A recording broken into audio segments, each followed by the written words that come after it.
நாளைக்கான வீடியோ தாங்க வந்திருக்கு. வீடியோ வந்து சூப்பரா இருந்துச்சு அப்படி தாங்க சொல்லணும். இப்போ புதுசா வந்து ரவுடி ஒருத்தர் வந்திருக்காருல்ல, முத்துப்பாண்டின்னு சொல்லிட்டு மதுரையில. அவர் யாருன்னு பார்த்தா, மனோகரியோட புருஷன் தாங்க அவரு. மனோகரிக்கும் அவருக்கும் கல்யாணமெல்லாம் ஆயிடுச்சு. ஃபோட்டோவெல்லாம் வச்சு மிரட்டிக்கிட்டு இருக்காரு அப்படின்னு தாங்க சொல்லணும். அதெல்லாம் பார்க்குறப்போ சேனலை மட்டும் மறக்காமல் லைக் அண்ட் சப்ஸ்கிரைப் மட்டும் பண்ணிடுங்க.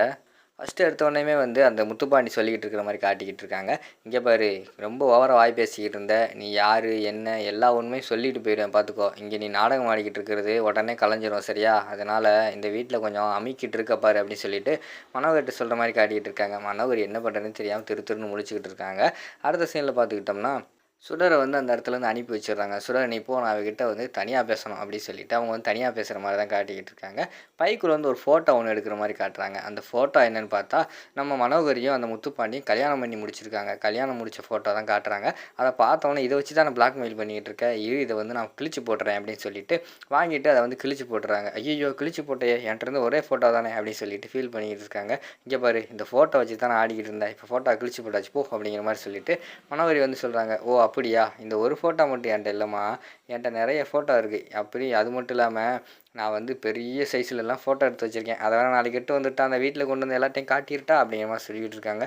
ஏய் அப்படிலாம் பண்ணிக்கிட்டு இருக்காத அப்படிங்கிற மாதிரி சொல்கிறாங்க. தெரியுதுல, அப்படின்னா இந்த வீட்டில் இனிமேல் நான் இருக்கத்தான் போகிறேன். இந்த வீட்டில் உன்னை பற்றி உண்மை தெரிஞ்சது நானும் சுடர் மட்டும்தான். வேறு எல்லாருமே உன்னை நல்லவன் சொல்லி நம்பிக்கிட்டு இருக்காங்க. அதை ஒழுங்காக வந்து கீப் அப் பண்ணிவிட்டு நான் சொல்கிறதுக்கெல்லாம் ஒபே பண்ணியிருந்தேன்னா நான் வந்து உன்னை அந்த உண்மையை சொல்ல மாட்டேன். இல்லைன்னா அவ்வளோதான், உன்னை சித்திரவதை பண்ணி நான் இங்கே வந்து எல்லாத்தையும் வந்து செய்ய போகிறேன் அப்படிங்கிற மாதிரி சொல்லிட்டு முத்துப்பாண்டி சொல்கிற மாதிரி காட்டுறாங்க. அடுத்த சீனில் பார்த்துக்கிட்டோம்னா நம்ம எழில் இருக்கார்ல, எழில் வந்து தூங்கிட்டு இருக்காரு. பக்கத்தில் வந்து நம்ம சுடர் இருக்காங்களா, அவங்க வந்து படுத்து பார்த்துக்கிட்டே இருக்காங்க. தூங்கும்போது தான் அழகாக இருக்கீங்க சார் அப்படி சொல்லிட்டு பார்த்து ரசிச்சுக்கிட்டு இருக்காங்க. அந்த டக்குன்னு பார்த்தா நம்ம இவங்க பேசுகிறது வந்து கேட்ட மாதிரி கனவுலேயே பேசிக்கிட்டு இருக்காரு. நம்ம எழில் வந்து ஏய் சுடர் தூங்கு அப்படிங்கிற மாதிரி சொல்லிட்டு இருக்காங்க. ஐயோ சார் முழிச்சு தான் இருக்கார் போலையே அப்படின்னு சொல்லிட்டு, இல்லை சார் என் மொபைலை காணும் அதான் தேடிக்கிட்டு இருந்தேன் அப்படின்னு சொல்லிட்டு சுடர் வந்து எழில் பக்கத்தில் படுத்து கிடக்காங்க. தற்சயமாக வந்து எந்திரிச்சு பார்க்காங்க. எழிலுக்கு வந்து பயங்கரமான ஷாக் ஆயிடுது. ஏய் சுடர் என்ன பக்கத்தில் இருக்க அப்படின்னு சொல்லிட்டு எழில் வந்து கேட்குறாங்க. ஐயோ நான் என் ஃபோனை காணும் சார், அதான் தேடிக்கிட்டு இருந்தேன் அப்படின்னு சொல்லி சமாளிக்காங்க. உன் ஃபோனு தானே, இரு நான் ஃபோன் போடுறேன், இங்கே தான் இருக்கும் எங்கேயாவது அப்படின்னு சொல்லிட்டு ஃபோன் போடுறாங்க. பார்த்தா அது வந்து எழில் பக்கத்துலேயே இருக்குது. இந்த இருக்கு பாரு ஃபோன் அப்படின்னு சொல்லி எடுத்து கொடுக்காங்க. எடுத்து கொடுக்கும்போது அதில் உள்ள பேரை பார்த்துடுறாங்க. ஏய் என்னமோ பேர் பதிஞ்சு வச்சுருக்க, நான் என் பேர் என்ன பேர் பதிஞ்சு வச்சுருக்கேன் அப்படின்னு சொல்லிட்டு கேட்காங்க. அது வந்து சார் சும்மா அதெல்லாம் பார்க்கக்கூடாது அப்படிங்கிற மாதிரி சொல்கிறாங்க. ஏய் ஒழுங்காக காட்டு அப்படின்னு சொல்லிட்டு மொபைலை வந்து கேட்டவனையும் சரின்னு சொல்லிட்டு கொடுக்காங்க. அதில் பார்த்தா டுபாக்கூர் நம்பர் 1 இருக்குது. ஏய் என்ன என் பேரை வந்து டுபாக்கூர்னு போட்டு வச்சுருக்கேன், நான் அப்படி என்ன பண்ணேன் அப்படின்னு சொல்லிட்டு எழில் வந்து கேட்குறாங்க.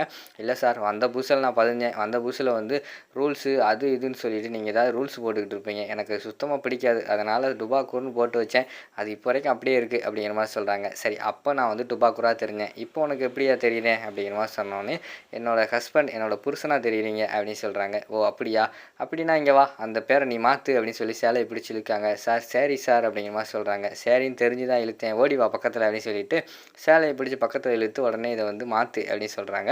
சரின்னு சொல்லிவிட்டு அவங்களும் அந்த நேமில் வந்து எடிட் பண்ணி மாற்றுற மாதிரி தான் காட்டிக்கிட்டு இருக்காங்க. மாற்றினோடனே டக்குன்னு பார்த்தா நம்ம சுடரை வந்து எழில் கட்டி பிடிச்சிட்டு அப்படியே படுத்துற மாதிரி காட்டிக்கிட்டு இருக்காங்க. அடுத்த சீனில் பார்த்துக்கிட்டோம்னா நம்ம முத்துப்பாண்டி வந்து ரூமில் இருக்காங்க. குழந்தையெல்லாம் சாப்பிட வந்திருக்காங்க. அப்போது வந்து கனகவல்லி அம்மா வந்து சொல்கிறாங்க, இன்றைக்கி ஊர்லேருந்து வந்தாங்கள்ல அந்த அன்கிளை போய் கூட்டுவாங்க அப்படிங்கிற மாதிரி சொன்னோன்னே கவின் போய் கூட்டு வராங்க. என்னம்மா கூப்பிட்டீங்களாம்ல அப்படிங்கிற மாதிரி சொன்னோன்னே வாங்கப்பா சாப்பிடுங்க அப்படிங்கிற மாதிரி சொல்கிறாங்க. இல்லைம்மா சுடர் வரட்டும் சாப்பிட்டுக்குருவோம் அப்படிங்கிற மாதிரி சொன்னோன்னே இல்லைப்பா சாப்பிட லேட் ஆகும், வீட்டுக்கு விருந்தாடியாக வந்திருக்கீங்க, நீங்கள் தான் ஃபஸ்ட்டு சாப்பிட்ணும், வாங்க சாப்பிடுங்க அப்படிங்கிற மாதிரி சொல்லிகிட்டு இருக்காங்க. என்னம்மா சரிம்மா வாங்க உட்காருங்க சாப்பிடுவோம் அப்படின்னு சொன்னோன்னே குழந்தையெல்லாம் வந்து பாட்டி இவங்க யார் எனக்கு அப்படிங்கிற மாதிரி கேட்காங்க. அவங்க எல்லாத்துக்குமே இவங்க வந்து மாமா சுடரோட அண்ணன் சரியா அப்படிங்கிற மாதிரி சொன்னோன்னே அப்போனா நாங்கள் வந்து மாமான்னு கூப்பிடலாமா அப்படின்னு எல்லாருமே கேட்காங்க. நீங்கள் மாமானே கூப்பிடுங்க அப்படின்னு சொல்லிட்டு அவங்களும் சொல்கிறாங்க. சரின்னு சொல்லிட்டு எல்லாருமே மாமான்னு கூப்பிடுறாங்க. எல்லாருமே அவங்கவுங்க பேரை வந்து எங்களோட பேர் எல்லாத்தையுமே வந்து சொல்கிறாங்க. சரின்னு சொல்லிட்டு கேட்டுக்கிறாங்க. அடுத்து கவின் வந்து கேட்குறாங்க, எங்களை பார்க்க வந்தால் எல்லாருமே சாக்லேட் தான் வாங்கிட்டு வருவீங்க, நீங்கள் வெறுங்கை வீசிட்டு வந்திருக்கீங்களே அப்படிங்கிற மாதிரி சொன்னேன். ஐயோ சாரிப்பா நான் அதை யோசிக்கவே இல்லை, நாளைக்கு உங்களுக்கு சாக்லேட் வாங்கிட்டு வரேன் சரியா, அவங்களுக்கு பிடிச்ச எல்லா சாக்லேட்டும் வாங்கிட்டு வந்து தரேன் அப்படிங்கிற மாதிரி சொல்லிக்கிட்டு இருக்காங்க.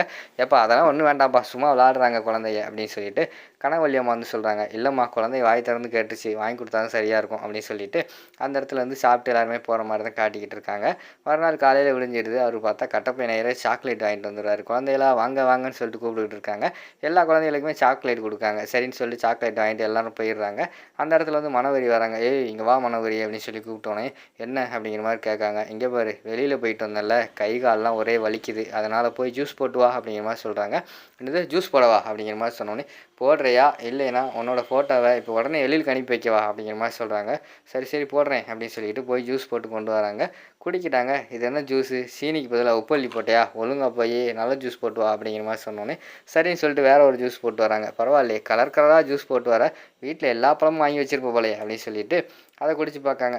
இந்த ஜூஸ் வந்து சூப்பராக இருக்குது அப்படிங்கிற மாதிரி சொல்கிறாங்க. சரி ஜூஸை குடிங்க நான் போகிறேன் அப்படின்னு சொல்லிட்டு மனோகரி வந்து போக பார்க்காங்க. எங்கே போகிறீங்க வா, வெளியில் போயிட்டு அலைஞ்சு வந்தல, கால் கையெல்லாம் வலிக்கி, கால் கையை அமுக்கி விடு அப்படிங்கிற மாதிரி சொல்கிறாங்க. என்னாலாம் முடியாது அப்படிங்கிற மாதிரி சொன்னோன்னே அப்போ ஃபோட்டோவை நான் அனுப்புகிறேன் அப்படின்னு சொல்லிட்டு பிளாக்மெயில் பண்ணோன்னே சரி சரி அமுக்குறேன்னு சொல்லிட்டு கால் கையை அமுக்கி விட்டுக்கிட்டு இருக்காங்க.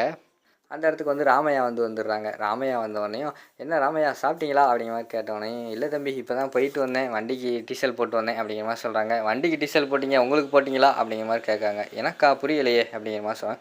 ஜூஸை குடிங்க, உங்களுக்கு களைப்பாக இருக்கீங்களே அப்படிங்கிற மாதிரி சொன்னேன். ஆமாம் தம்பி களைப்பாக இருக்குது, போய் 2 பேருக்கு ஜூஸ் போட்டு எட்டு வரேன் அப்படிங்கிற மாதிரி சொல்கிறாங்க. நம்ம 2 பேருக்கு ஜூஸ் போடணும், அதான் நம்ம மனோகரி மேடம் இருக்காங்களே நல்லா ஜூஸ் போட்டு வருவாங்க, மனோகரி மேடம் போய் ஜூஸ் போட்டு வாங்க அப்படிங்கிற மாதிரி வந்து கிண்டல் பண்ணுற மாதிரி தான் காட்டுறாங்க. அதோட பார்த்துக்கிட்டிங்கன்னா அந்த எபிசோடு வந்து முடிச்சிடுறாங்க.